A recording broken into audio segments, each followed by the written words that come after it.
कैसी थी सोनिया गांधी की प्रेम कहानी?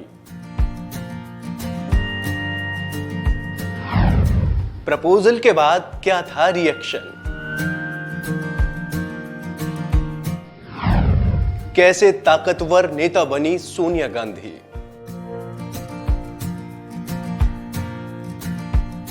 क्या पहली नजर में किसी से प्यार हो सकता है? यह सवाल सोनिया खुद से उस दिन पूछ रही थी जब राजीव ने कैम्ब्रिज के एक गिरजाघर के लॉन में चलते हुए उनका हाथ थाम लिया था। सोनिया उस रोज कमरे पर आकर कभी शीशा देखती तो कभी उस हाथ को, सहेलियां पूछती तो बस मुस्कुरा देती। ये बात उस वक्त की है जब 1965 में राजीव गांधी पढ़ाई के लिए कैम्ब्रिज यूनिवर्सिटी के ट्रिनिटी कॉलेज पहुंचे। यहां राजीव गांधी के एक कॉमन दोस्त ने उन दोनों की मुलाकात कराई। सोनिया राजीव गांधी को पहली नजर में भा गईं, जिसका नतीजा ये रहा कि उन्होंने दूसरी मुलाकात में ही सोनिया का हाथ थामकर अपने दिल की बात कह दी। लेकिन उस वक्त सोनिया ने कहा कुछ नहीं, बस उनके दिमाग में कई तरह के ख्याल चलते रहे। सोनिया कमरे पर पहुंची तो पूरा दिन उनके दिमाग में बस घूम रहा था। वो राजीव गांधी की मुस्कुराहट को भुला नहीं पा रही थी। वो बार बार खुद से ही सवाल करती कि क्या पहली ही नजर में इस तरह का प्यार हो सकता है? फिर खुद ही जवाब देती, नहीं नहीं, ऐसा कैसे हो सकता है? किसी लड़की को ऐसे किसी लड़के के प्यार में पड़ना नहीं चाहिए। दूसरी मुलाकात के बाद सोनिया फ्यूचर को लेकर टेंशन में आ गई। लेखक जेवियर मोरो लिखते हैं, सोनिया के दिमाग में चल रहा था कि राजीव ना यूरोप के हैं ना यूएसए के, वो तो भारत के हैं जहां की रीति रिवाज एकदम अलग। वहां कैसे रह पाऊंगी? इस सवालों के बीच सोनिया राजीव की मुस्कुराहट नहीं भुला पा रही थी। नतीजा ये हुआ कि सोनिया ना चाहते हुए उनसे मिलने लगी और दोनों के बीच प्यार हो गया। राजीव गांधी सोनिया को ला फ्लोडू मॉल नाम के सबसे अच्छे नाइट क्लब में ले जाना चाहते थे।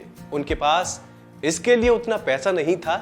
ऐसा इसलिए क्योंकि भारत सरकार ने अपने नागरिकों द्वारा विदेशी मुद्रा की खरीद पर सीमा लगा रखी थी। एक विदेशी यात्रा पर 650 पाउंड से अधिक विदेशी मुद्रा नहीं ले जा सकते थे। यह नियम राजीव गांधी पर लागू भी था। राजीव नाइट क्लब में नहीं जा सकते थे, इसलिए एक दिन क्रिस्टियन के लाउंज में गए। यहां काफी वक्त तक साथ बैठे रहे, डांस किया। रात के 11 बज गए। सोनिया साइकिल से नहीं आई थी, बारिश भी हो रही थी। राजीव ने तय किया कि पैदल ही छोड़ने चलेंगे। दोनों साथ पैदल निकले। यही राजीव ने दिल खोल दिया, प्रपोज कर दिया।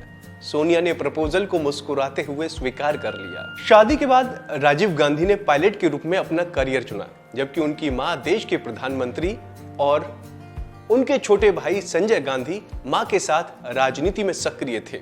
लेकिन 1981 में संजय गांधी की मौत ने इंदिरा गांधी को दुखी कर दिया और उनके लिए राजीव गांधी राजनीति में आ गए।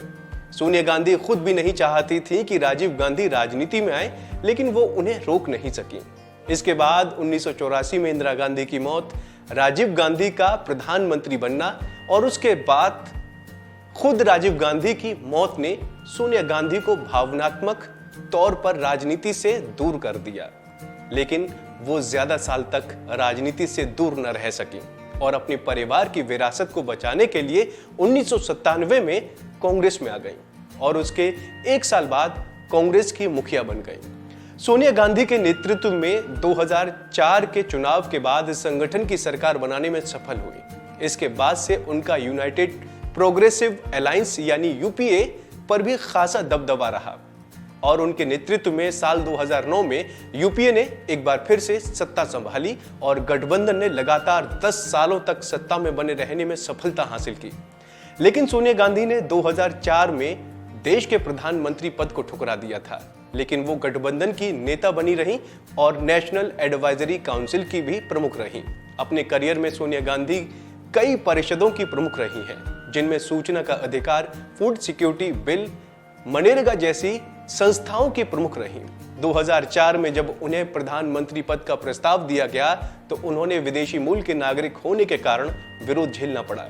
लेकिन इन तमाम बातों के बावजूद सोनिया गांधी का पार्टी में दबदबा कम नहीं हुआ। वो लंबे समय तक पार्टी की मुखिया रही और आज भी एक मुखिया की तरह ही मानी जाती हैं। तो दोस्तों, उम्मीद है आपको हमारी ये जानकारी पसंद आई होगी। ऐसी ही तमाम अपडेट्स के लिए आप बने रहिए वन इंडिया हिंदी के साथ।